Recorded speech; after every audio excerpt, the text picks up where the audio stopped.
आप सुन रहे हैं काशी का सफर आरजे ट्विंकल के साथ।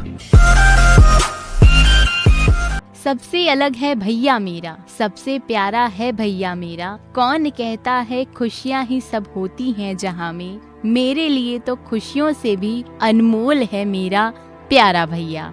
बाबा विश्वनाथ की नगरी काशी से सुन रहे हैं आप मुझे, यानी कि आरजे ट्विंकल को ट्यून किया है आपने हेलो बनारस 91.2 FM। आज जो आपने क्योट सुना वो मेरे प्यारे भाई के लिए है, क्योंकि आज उसका हैप्पी वाला बर्थडे है। और पूरे बनारस की तरफ से और जितने भी लिसनर हैं उन सब की तरफ से मेरे छोटे भाई को हैप्पी वाला बर्थडे। खूब नाम कमाओ, खूब तरक्की करो। और चलिए, वक्त हो चला है कुछ जानने का, समझने का और कुछ समझाने का। इसी सिलसिले को आगे बढ़ाते हुए आज मैं काशी के इतिहास के पन्नों में से ढूंढ के निकाली हूँ एक महान हिंदी कवि को। जी हाँ, आज मैं बात करने वाली हूँ दीनदयालु गिरि जी की, जो कि एक महान काव्य रचयिता थे। दीनदयालु गिरि जी का जन्म 1802 में श्री पंचमी के दिन गाय घाट काशी में हुआ था और इनका आविर्भाव रीतिकाल के उत्तर भाग और आधुनिक काल के संधि युग में हुआ था। इसीलिए इनमें दोनों युगों की विशेषताएं समाहित थीं। बहुत कम उम्र में ही गिरि साहब के सर से उनके माँ बाप का साया उठ गया था। जब ये केवल 6 वर्ष के थे तो इनकी माता का देहांत हो गया था। इसके बाद इनके पिता ने इन्हें अपने गुरु गोस्वामी कुशागिरि के पास भेज दिया और उसके कुछ ही समय बाद इनके पिता की भी मृत्यु हो गई थी। और पिता के मृत्यु के बाद गोस्वामी कुशागिरि जी के देखरेख में ही इनके शिशु दीनदयाल की शिक्षा दीक्षा चलने लगी थी। गोस्वामी कुशागिरि दिल्ली में विनायक मठ के महंत थे और इस मठ के साथ एक बड़ी जागीर भी इनके साथ जुड़ी थी। और पिता के मृत्यु के बाद गिरि साहब के गुरु ने ही इनका पूरा लालन पालन किया था। आज मैं बात कर रही हूँ उनकी, जिन्होंने मात्र 20 वर्ष में ही संन्यास ले लिया था। गिरि साहब फिर बचपन से ही अपने गुरु के पास आश्रम में ही रहने लगे थे और उनका जीवन बड़े सुख और समृद्धि के साथ व्यतीत होने लगा था। इनकी बुद्धि काफी तेज थी, ये पढ़ाई लिखाई में कुशाग्र थे और कुछ ही वर्षों में हिंदी तथा संस्कृत का पर्याप्त ज्ञान इन्होंने अर्जित कर लिया था। और गिरि साहब के गुरु कुशागिरि जो बड़े चरित्रवान व्यक्ति थे और उनके ही संस्कार दीनदयालु गिरि जी पर पर्याप्त मात्रा में पड़ने लगे थे।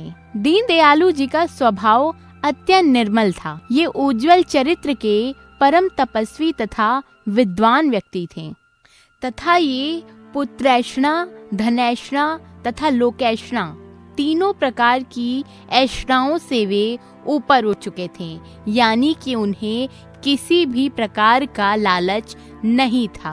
गिरि साहब का बहुत छोटे से ही मन ईश्वर की भक्ति में तथा वैराग्य की ओर जाने लगा था और मात्र 20 वर्ष की उम्र में इन्होंने संन्यास ले लिया था। ये हमेशा से ही जीवन में आडंबर का विरोध करते थे।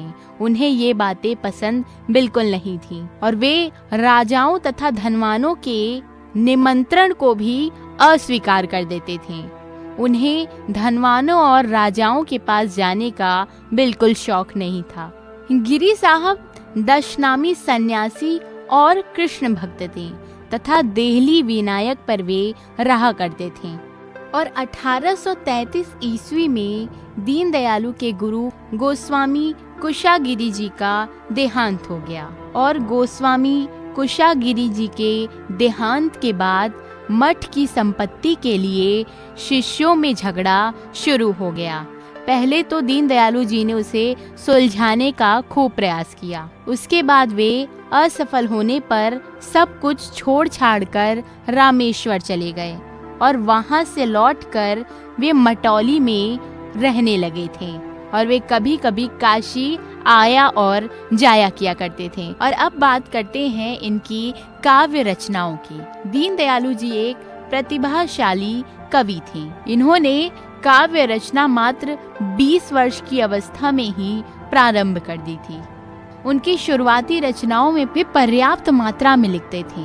दृष्टांत तरंगिणी गिरी जो कि इनकी प्रारंभिक रचना है। दूसरी रचना विश्वनाथ नवरत्न है जो कि सन 1822 ईस्वी में माना जाता है।